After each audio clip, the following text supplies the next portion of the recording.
And welcome to another beautiful Saturday. Don't really feel like mowing the grass today, but here we are. We're gonna mow the lawn.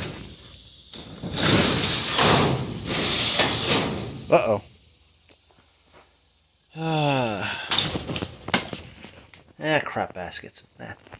This has been an ongoing issue with this mower for a long time. This flat tire here. Basically, I've been putting it off. It holds air. It used to hold air for a week at a time. Then it came down to a few days at a time. Now it's getting to a point that I can't even mow my lawn completely without losing air. So we finally hit a point that we have to do something about it. So come back to me to the garage here, and we'll start taking this apart, and I'll show you some of the options for fixing your flat tires that you get.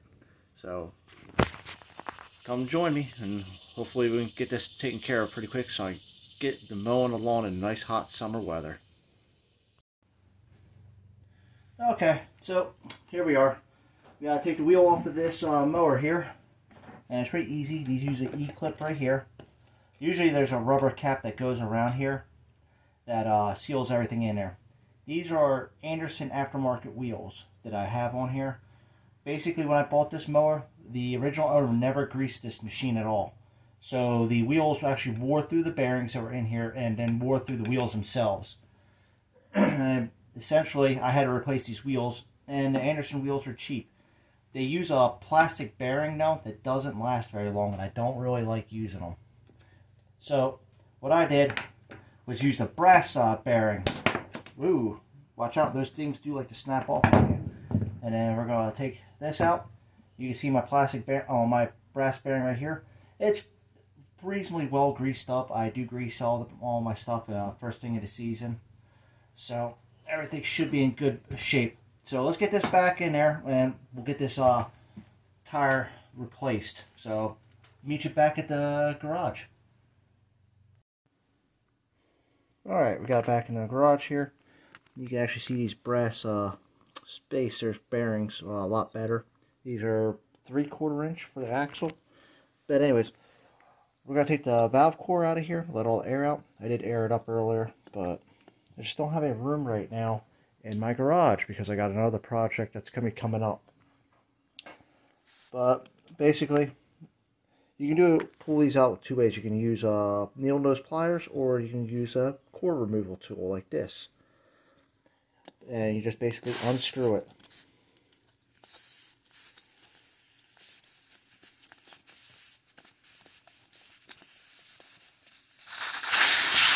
There we go. With the air out, we're going to work on breaking the bead off of here and getting the tire off the rim. So be right back here in a moment, and we'll show you some of my methods for doing it. Okay, we got two methods I like to use when I don't have a breaker assembly or a breaker hammer. You just shove it right down as hard as you can, and you can break the bead that way. These tires aren't on there that hard. Another method is put your foot on one side. There you go. And both sides are broken. So let's get the camera set up, and I'll show you how I break these tires off these rims. Okay. And I'll show you the methods I use for getting these tires off. This is an extra long extension hammered in here into my vise. This side holds it in place.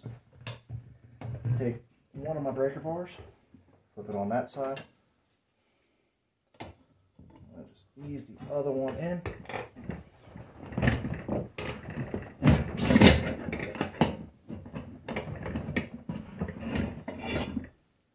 Much easier with round bars, but sometimes it's just not an option. Now I'm going to put a tube in here. Normally I would just leave the tire halfway on here like that and fit the tube in there, but I also want to check to make sure there's no nails in here, and the easiest way of doing that is to pull the tire off completely.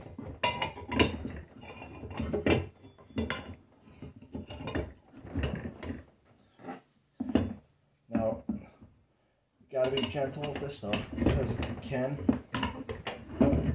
bend the rim pretty easily on these, especially on the cheaper rims like these.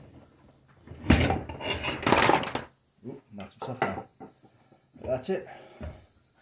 Now, what I used to do when I worked in the farm shop, run my back of my hand across the inside of these tires, see if I felt anything poking through, like a tree branch, thorn, or a nail. These tires are not very thick, so basically you just want to feel the inside.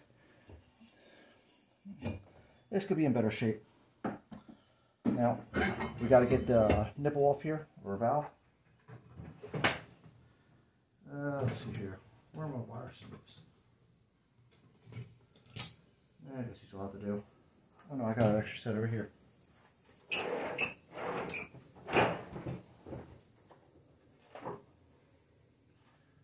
Alright, I'll just slice these off.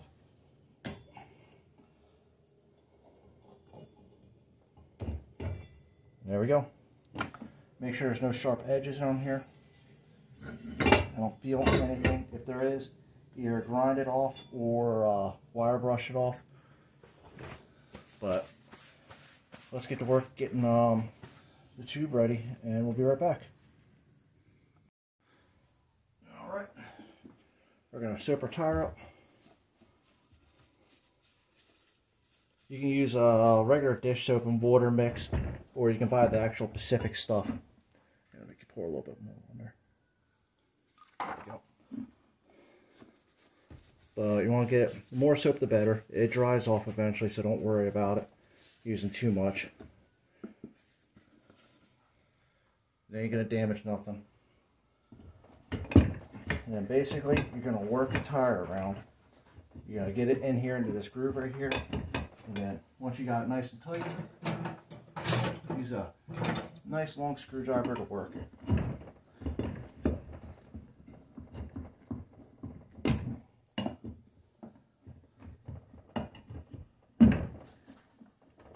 There we go. That's the first part. Let's get the tube out.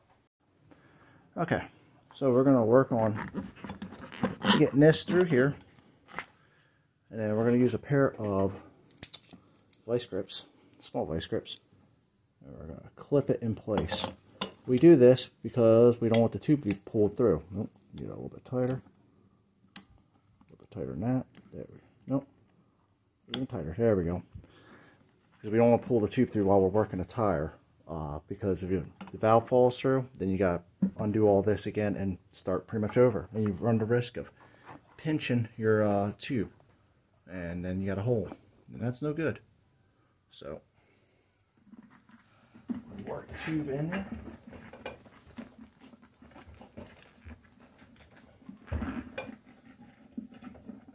Lift up the tire as high as you can. Use this groove so you can work back and forth with the tire to give yourself as much space as you possibly can. There we go. Now comes the fun part. Let's get a little bit more soap on here. Oop, that is way too much soap.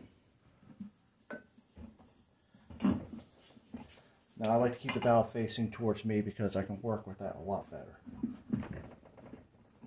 And we'll see if this tire wants to shift on me. Or away from me.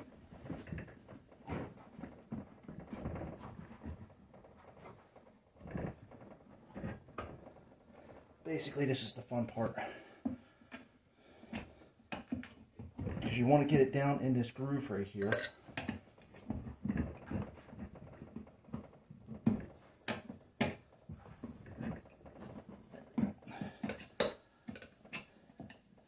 And you just want to work it around.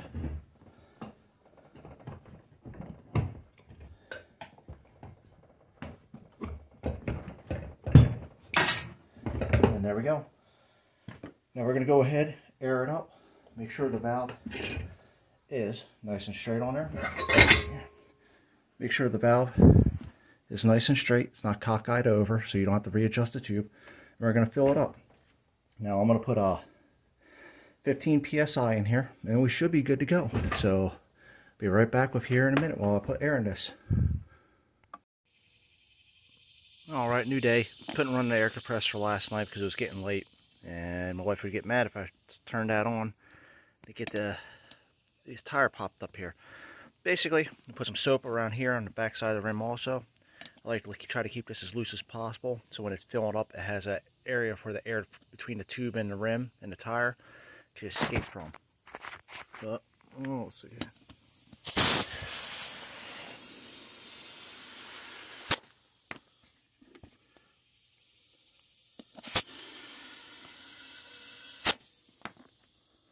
Alright, let's see where we're at. Shouldn't be... Yeah, we're sitting at about 16 psi. More than enough. Make sure that's nice and tight up in there. Put the cap back on. Next thing I'm going to do, yep, everything looks like it's seated nicely. Alright, next thing I'm going to do is I'm going to get some grease down in here. Would have been nice if they put a grease fitting in these, but they didn't. So I'm going to put some grease in there, and we're going to go put this back on the lawnmower. Okay, everybody. Sorry for still working in this dark area, mainly because I couldn't move the mower. We've got everything. I've got grease piled up in there. And we're going to put these washers back on. They're a little bit dirty. There we go. 1, 2, and 3, and 4. Alright, and then the E-clip right here. And it's called E-clip for a reason. Because it kind of looks like an E, maybe. I don't know. Anyways, fit it into the groove there. Use these handy dandy pliers that I got. And we're going to squish it back on there. There we go. Make sure everything's on there right. Yep, we are good to go. No squealing, no squirting or anything like that. I appreciate y'all coming out to check out me change out a tire. Like I said, I haven't seen many videos showing how to change a tire like I do it. It's the way I learned it when I worked in my farm shop. And so it's the way I still do it now. And I think it's the easiest way because I watch people hold these tires on the ground, try to muscle them off with 2 screwdrivers, and it's a fight. I've been there and I've tried it myself. And I think my way is the easiest way outside of getting like a Harbor Freight tire changer or something, because those do make it a lot easier too. I know when I was still working there and I was still running that shop, I could do one of these tires in probably less than a minute and just keep pumping them out. So like I said, I like my way. It works fast. I'm a little out of practice because I work on construction equipment. So here we go, everybody. We appreciate you coming by. If there's anything you'd like to see, let me know and I'll see what I can do. And we'll see y'all next time.